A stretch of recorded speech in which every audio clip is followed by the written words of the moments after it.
আজ অফিস ছুটির পরে ফুল আর মিষ্টি কিনে বাড়ি ফিরছিলাম, কারণ কাল রাত্রেবেলা ফুল কিনে আনা হয়নি। সেই কারণে বেশিরভাগ বৃহস্পতিবারেই আমি সকালবেলা পুজো দিয়ে অফিসে যাই। যেহেতু কেনা হয়নি তাই আজকে বাড়ি ফেরার সময় কিনে নিয়ে যাচ্ছি, গিয়ে আবার পুজো দিতে হবে।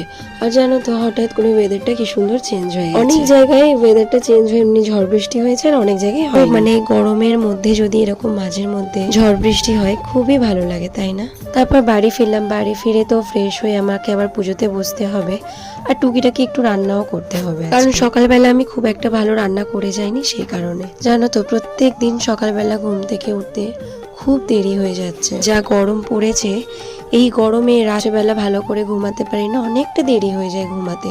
সেই কারণে সকালবেলা একটু ঘুম লেগে যায়, উঠতে উঠতে অনেক দেরি হয়ে যায়। কিন্তু কাল থেকে চেষ্টা করব একটু তাড়াতাড়ি উঠে ভালো করে রান্না করে দিয়ে যাব। কি বলো তো, আমার তো ইচ্ছেই করে ভালো মন্দ একটু রান্না করি। সকালবেলা না খুব কাজের প্রেশার হয়ে যায়, তার মধ্যে একদম টাইমলি অফিসে যেতে হবে।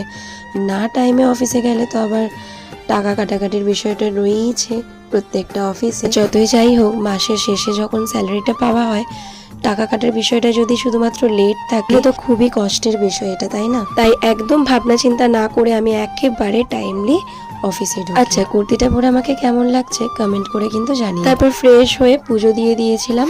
পুজো দেওয়ার পরে তো আমাকে আবার রান্না করতে হবে।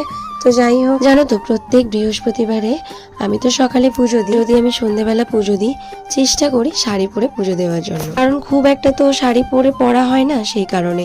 আর আজ এই বৃহস্পতিবারে অফিস থেকে ফিরতে দেরি হয়েছিল, সেই কারণে আর পড়া হয়নি। পুজো শেষ হতেই আমি খেয়ে নিচ্ছিলাম একটু মুড়ি। তারপর এই যে মাছের ডিম ভাজছিলাম।